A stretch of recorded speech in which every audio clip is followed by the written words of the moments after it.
We're going to look tonight at the Parsha of Tisa, this week's Torah reading, which is, I mentioned, out of a 5-Parsha sequence, the 2 Torah portions before it and the 2 Torah portions after, which are completely focused on the building of the tabernacle and all the things that go with it. This has a narrative section, and the narrative, unfortunately and sadly, is the sin of the golden calf. The title of this class is A Jew is Never Lost. But I first want to give a brief summary of this week's Parsha. There's a lot in it, a lot to look into. We're going to highlight one theme, I hope. But it begins with the taking of a census. That's what the Tisa, to raise up, because counting the Jewish people is considered raising them up, because counting of the Jewish people is always meant to show the importance of each and every individual. And that comes with the giving of the machzit hashekel, the half shekel gift, to sustain the offerings for the community. And there are really 3 trumot, 3 gifts of silver that people had to make. Then it talks about the oil. And surprisingly, the oil that is manufactured in this week's Torah reading directly by Moshe himself is the very oil that lasts all the way through, as far as I know, the whole first temple period. And when you anoint something in oil in Hebrew, you should know the Hebrew is Mashiach. Mashiach means a person anointed. So King David, for example, was anointed by Samuel hundreds and hundreds of years later with the very oil that Moshe produces according to Hashem's formula in this week's Torah reading. Talks about formulating the incense. Talks about the appointment of Bezalel and his assistant Oholiav to actually be the builder. Bezalel has always become the name of an artisan. We think of the artisans of the world as Bezalel. That's why the famous school in Israel, the schools of the art, are called the Bezalel Academy. And I just want to mention something parenthetically, and I discussed this years ago in a class. Bezalel is a direct descendant of Hur. Bezalel's work in building the Mishkan was to achieve a reunification between the Jewish people and God. And yet Bezalel's own grandfather was killed in the sin of the golden calf. And yet he found it in his own heart to completely devote himself to achieving this reunification and reconnection between God and the Jewish people, in spite of the fact that his own family had suffered such a tragic loss. The Parsha talks about Shabbat. We have the long section of the sin of the golden calf beginning in chapter 32, which includes the formation of prayer, Moshe intervening by breaking the tablets, praying again, Hashem distancing himself from the Jewish people, Moshe's tent going outside of the camp, Moshe formulating the 13 attributes of mercy to pray to Hashem. Then the renewal, which transforms Moshe himself into this radiant being, represented ultimately in the statue with the horns coming out of his head, which were horns of light, the way the Torah describes it, keren or beams of light, but which came in the hands of certain people to be a denigrating way of describing the Jew. And all in all, the symbol of this week's Torah reading is Hananel, an angel of God, but graciousness, that through thick and thin, God has stuck with the Jewish people, even when these ruptures have occurred. And I want to begin textually, taking a quick look on page 490 in the Stone Chumash. It's a sentence in chapter 31, sentence 2, bottom of 488, 489. It talks about Bezalel, Ve'amaleo to ruach Elokim, that Bezalel, in order to be able to be the artisan to build the Mishkan, he had to become filled with Hashem's spirit. And then in sentence 6, it says as follows. This is the words that I want to highlight. And behold, I, God, have assigned him Oholiav as his assistant.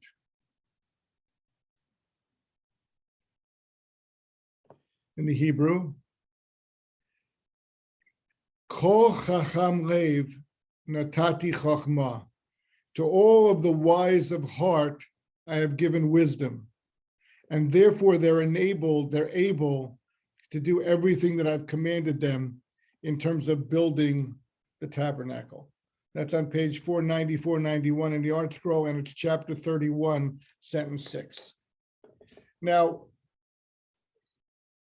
a part of this class is meant to explain a Jewish concept of wisdom, because we think of wisdom as something that's simply acquired. You put in the effort, you study, you learn, and you become wise.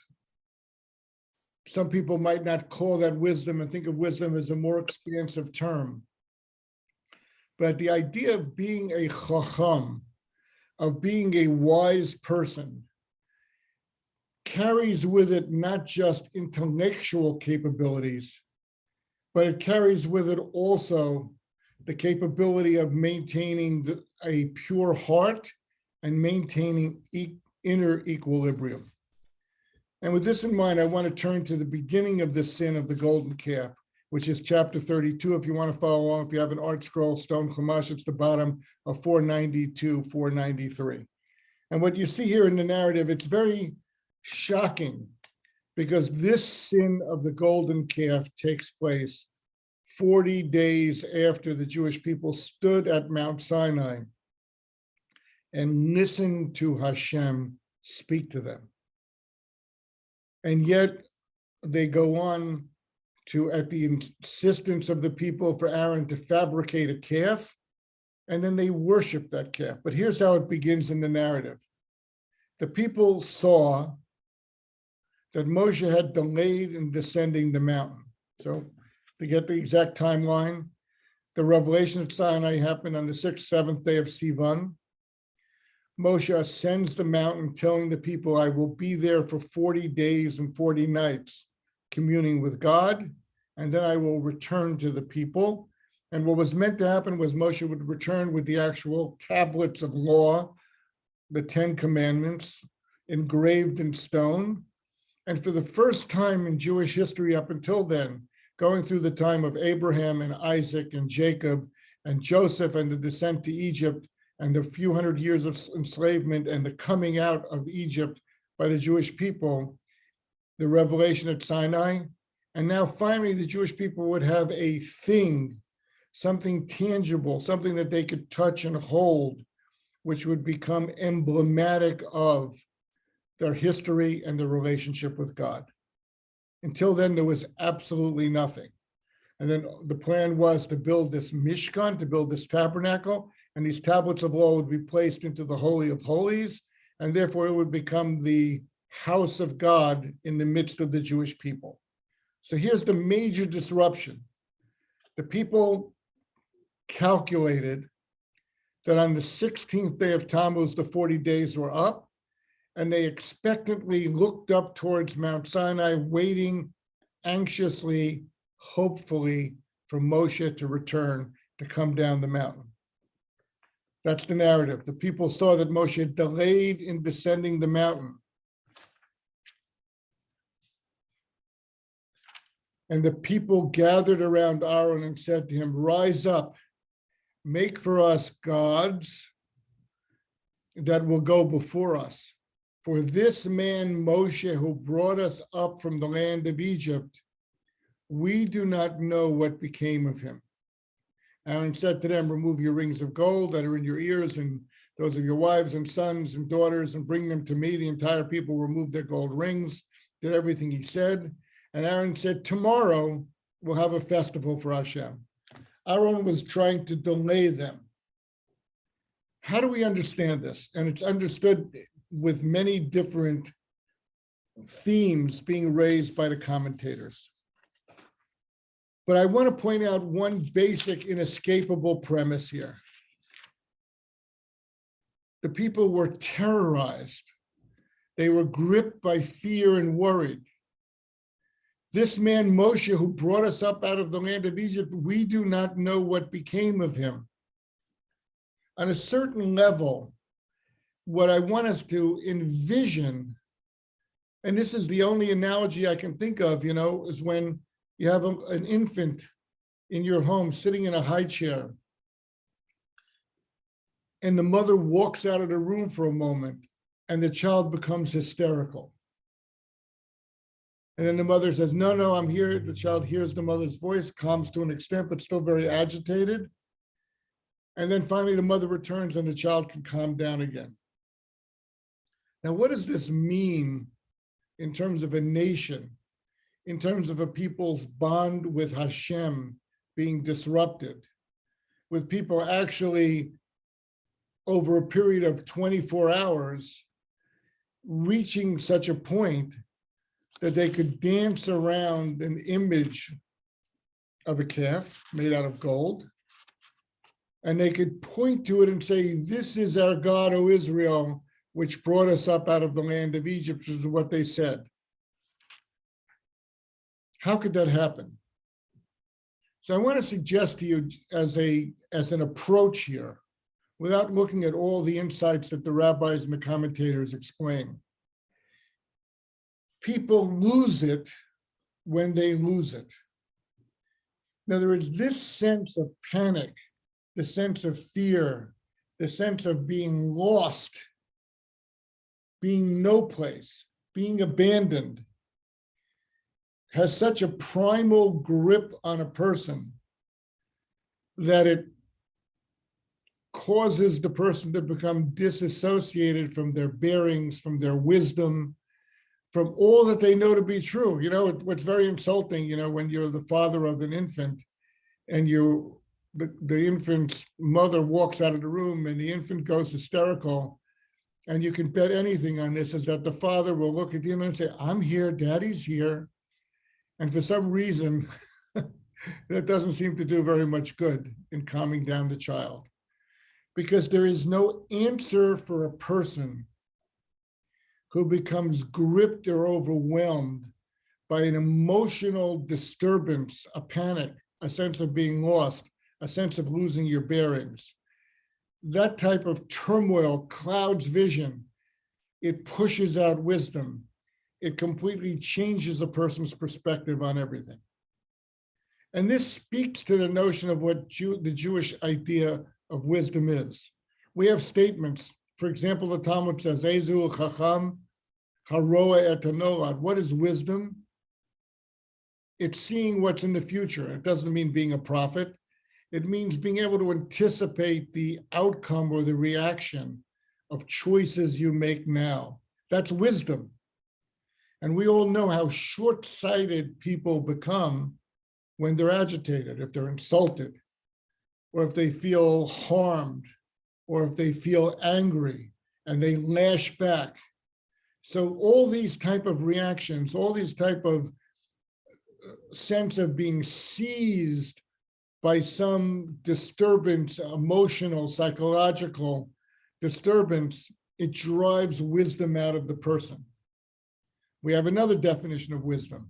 Ezu chacham, and this is in Pirkei Avot, halomed mikol adam, or someone who can learn from all others.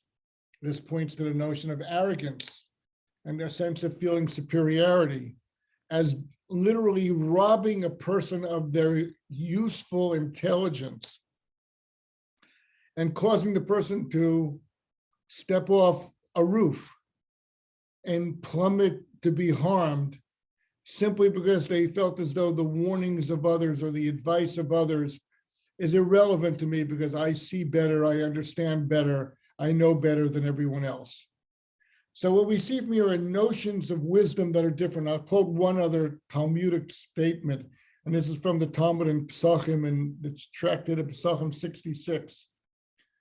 It says, Kol Adam Shekoes, whenever a person becomes angry, Im Chacham Hu, if he's a wise person, Chachmaso Mistaleket Mimenu, his wisdom separates from him. He becomes disassociated from his wisdom, and he's capable of doing things that are foolish, that are reckless, that are harmful to himself. All those possibilities come into play, and not because all of a sudden his IQ has fallen or he suffered a brain injury and he no longer remembers the formula or the algorithm that he's built his life on, but rather the sense that the inner disturbance means that his wisdom becomes useless within him. So let's revisit that sentence again about Bezalel. God saw he had a wise heart, and therefore God filled him with wisdom. Now that notion begins to become something that makes sense to us. Analogous to that, you could say when God sees a kind person, God might shower that person with wealth so that that kindness could be spread to others. It's a sense of God intervening with the world in a constructive way. But when God sees a heart that is wise in the sense that it's a heart that is able to dominate these type of disruptions and control these seemingly uncontrollable emotions and calm these disturbances that happen in a person's life. And that was the case with Bezalel. So God says, I'm going to fill such a heart that is already wise with wisdom, because I know the wisdom will stay there. It will be kept there. It'll develop there. It'll be put to good purpose. And hence, I read a sermon given by Rabbi Norman Lamb, should rest in peace, who was eventually the president of Yeshiva University, but at the time in 1962 that he gave this sermon, he was the rabbi of the synagogue on the east side of Manhattan. And he titled it, The Warehouse for Wisdom. And it's such a nice idea, the warehouse for wisdom. In other words, like anything a person has, I can have a cart full of rubies or diamonds, but if I don't have a secure place to keep them, if I don't have a place where they can be utilized and their beauty can be appreciated, then what does it mean to own them? What does it mean to have it? What does it mean to be wise when a person's out of control? And I do want to add just a caveat here. In literature and in drama, we see a lot of people acting out of anger and coming to power and ruling the world. And somehow in the minds of some, anger reinforces wisdom. Sometimes we see people advocating for a cause, and as we see them doing that, they become more and more angered and more passionate. And we as a society seem to put a lot of credence and credibility in this type of emotional disturbance backing up an idea. And I think that Jewish tradition says significantly to us that we should see it differently. Let's get back to the Jewish people here. And we'll place ourselves amongst them. We've gone through all the miracles of the Exodus from Egypt. We saw God's hand miraculously split the waters of the sea as we walked through. We came to the foot of Mount Sinai. We heard the voice of God speak to us and say, I am the Lord your God who took you out of Egypt, out of a house of bondage. And just, if you think about that, that's an emotional tie. It's not just, I am the Lord your God, or I am the Lord your God who created heaven and earth, but it's, I am the Lord your God who you know through the kindnesses I bestowed upon you, through the fact that I've rescued you. That's how you know that who I am, God says to the Jewish people. They experienced all that. They set their eyes on the mountain. Oh, Moshe's coming down. We can't wait to see him. He's going to return. He's going to lead us to the land of Israel. We're going to fulfill all the prophecies that were given to Abraham, Isaac, and Jacob that we held on to. In the darkest of times, we managed to hang together and to remain hopeful and cling to that promise. And we look at our watch. It's 11 o'clock. It's 12 o'clock. It's 1 o'clock. We become gripped by a sense of foreboding. Okay, now you may know the medrash that says that the evil inclination showed them a vision of a pier of a casket bearing Moshe's body on high to galvanize a sense we're no place, we have nothing. All of our experience, what is it really worth? Think of the baby in the high chair. I know I keep pointing over there because I had a grandson sitting in the high chair that I'm looking at over there this past Shabbat. It was very beautiful to have him here. you have already a year of experience of your mother nurturing you and keeping you alive. And then as soon as she steps out of the room, panic, lost, where am I? I'm never, all these promises, we're never going to get there. So I want to ask a question, if this is possible, even if it seems remote to us, and even if we don't resonate, although I think if we look within ourselves, oftentimes we could find certainly moments in time where such an experience has resonated with us. What's the antidote? How is it that God can expect to have a temple in Jerusalem and have a consistent, perpetual relationship with the people? How is it that a child can grow up and separate healthfully from his own mother and live a normal life? What does it take to do that? So I want to introduce an idea, and then I just want to play it out for a moment. I'm going to share my screen here, and hopefully we can all see this together. Can everybody see this? I'm going to go on the faith that you can, because I can't really see you at this point. So this is today's class, A Jew is Never Lost. Mishanichnas Adar Marbi B'Simcha. It's still the month of Adar. Today was Purim Katan. But I want to talk about this topic of divine guidance here. One of the blessings that is placed in the mouth of us, the Jewish people, every single morning when we wake up, is this blessing. Baruch atah Hashem, Elokeinu melech haolam, hamechin mitzadei gover. Blessed are you, Hashem, King of the universe, who firms or guides or shapes man's footsteps, the footsteps of a human being. What does this blessing mean? Where does it come from?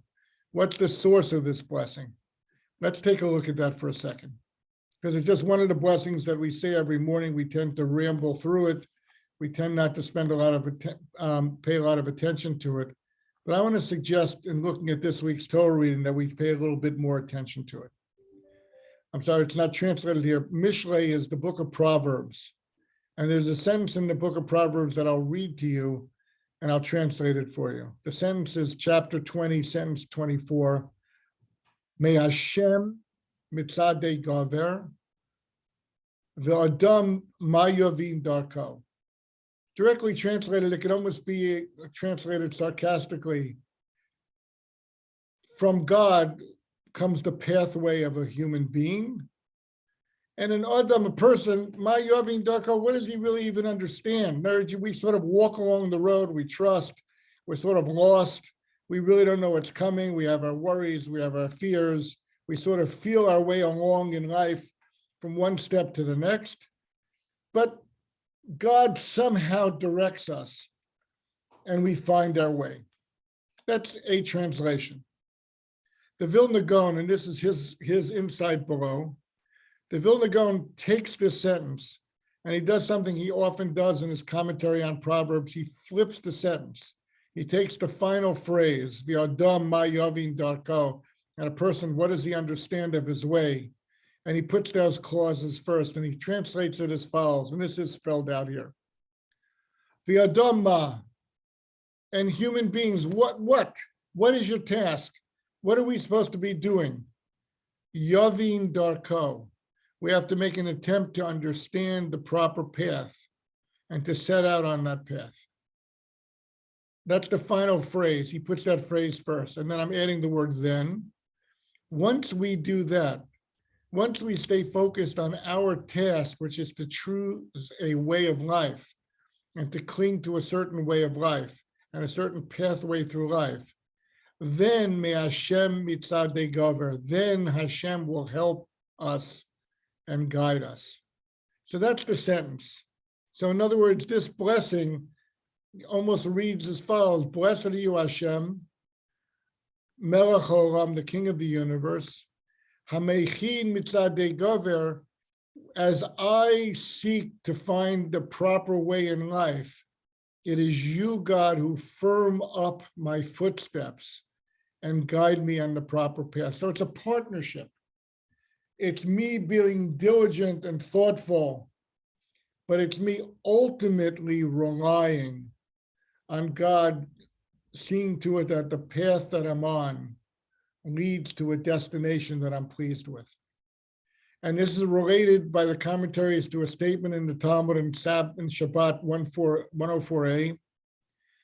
When a person comes to purify himself, he is aided from above. And what does that mean?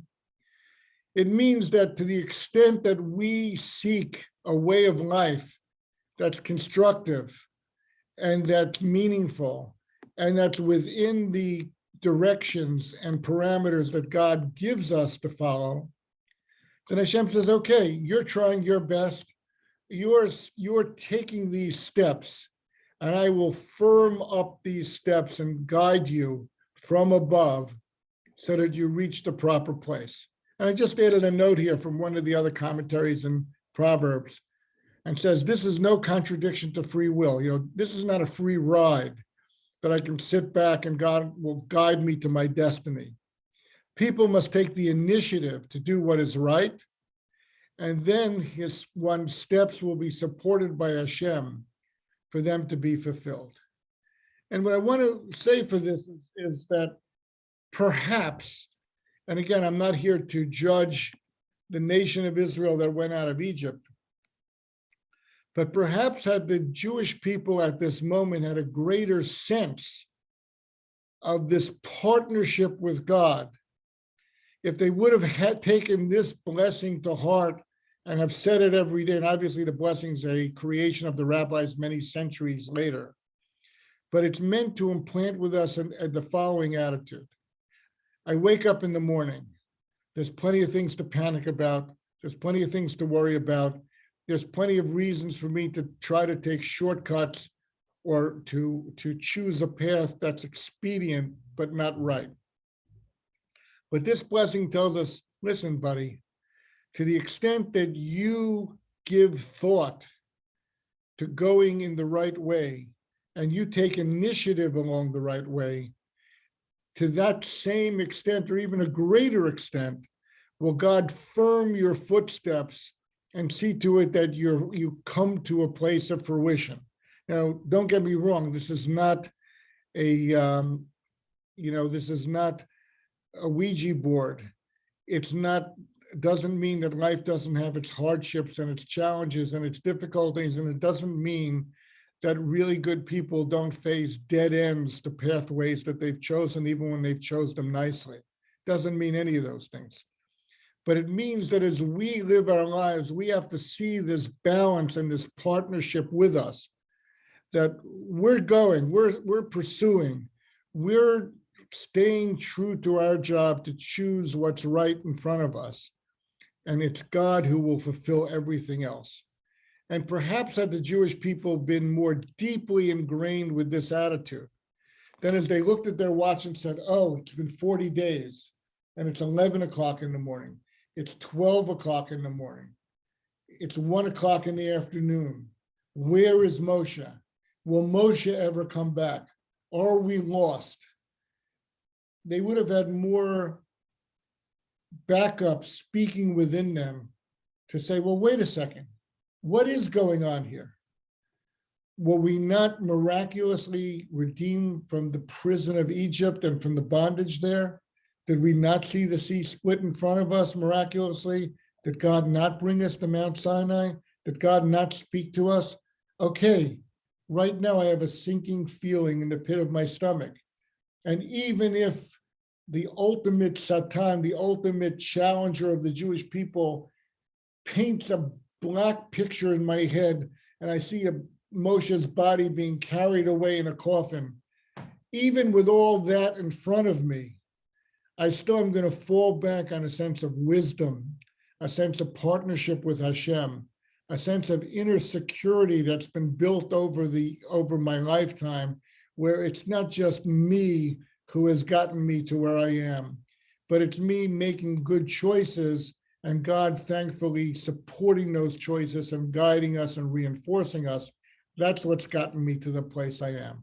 And hence that's the blessing that we make every morning, the blessing of Baruch atah Hashem, blessed are you, God, King of the universe, Hamechin mitzadei gover, who firms the steps of mankind.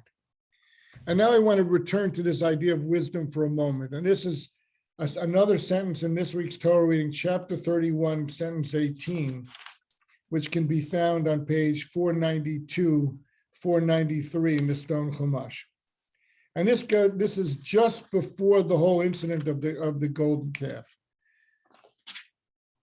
We're returning to the narrative, and it's describing Moshe standing up on Mount Sinai for the 40 days and 40 nights.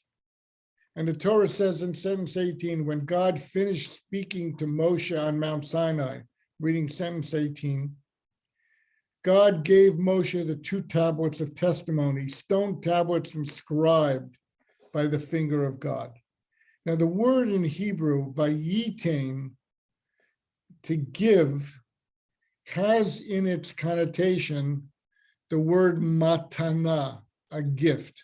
See that word right here, vayitain el Moshe. God gave to Moshe.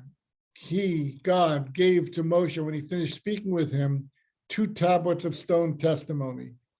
And that nuance in the word vayitain leads Rashi to make the following comment. Rashi said, Moshe spent 40 days and 40 nights on the top of Mount Sinai, striving with his entire being to understand this whole Torah, not just the 10 commandments, which are the principles, 10 principles of the Torah, but all 613 commandments and the whole philosophy and outlook that God meant to convey to the world through the Jewish people when God had the revelation at Sinai. And Moshe strove for that for 40 days and 40 nights. And at the end of each day, Moshe had a feeling, it's beyond me. I'm not getting it. I'm not able to walk down this mountain after 40 days and 40 nights of fully exerting myself with the possession of Torah within me and within my grasp. That wisdom is eluding me. And that's where Rashi says it was a gift, it was matana, it was vayitain el Moshe, that God, no less than he did with Bezalel, God bestowed the gift of understanding on Moshe out of reward for his efforts and is doing his utmost human possible exertion to acquire the Torah. It was given to God, Moshe, as a gift, so that he could come down the mountain and teach it to the Jewish people. And ultimately, we can teach God's ways to the world. That was the process that was taking place. And the implication of this Rashi, and it's picked up by all the other commentaries, is that we deem wisdom ultimately as a gift. It's a gift we have to exert ourselves for. It's a gift that we have to strive toward. And when we do so, God fills us with chachma, with wisdom. And then we have to protect that wisdom. We have to keep our cool and not become angered, because as we learned, the Talmud says that wisdom escapes from a person. It's taken from the warehouse of our hearts when we're filled with anger. We have to maintain a sense of humility and brotherhood with other people, so we could say, Ezu Chacham, who's a wise person, Halomed Mikol Adam, was capable of learning from everyone.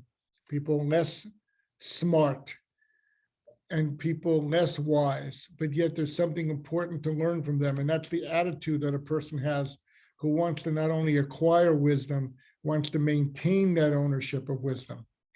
And finally, in the normal vicissitudes of life, a person has to have the ability to stop and think to yourself, who am I kidding? How did I get to where I am? It's a gift from God. Yes, I've worked hard. Yes, there were long days of study. Yes, there was striving and it was hard work. But in the end of the day, it's only Hashem who firms my way and my pathway and my footsteps, and who gives me the accomplishment, gives me the opportunity to fulfill whatever my good intentions are and whatever the good I've been striving for. And I want to suggest that that's the overriding lessons from this week's Parsha, that without this care, this respect for wisdom, this complete understanding of what it takes to live your life as a wise, capable person, and without a reliance on this partnership with God, that yes, I'll do my part to work and to show initiative and to stay under control. And then ultimately I can rely on God to see me through whatever challenges are in front of me, and to see us through as the Jewish people in a way that preserves all the good, all the impact, and all the importance that the Jewish people are meant to bring for the world. I'm happy to answer any questions if anyone would like to ask.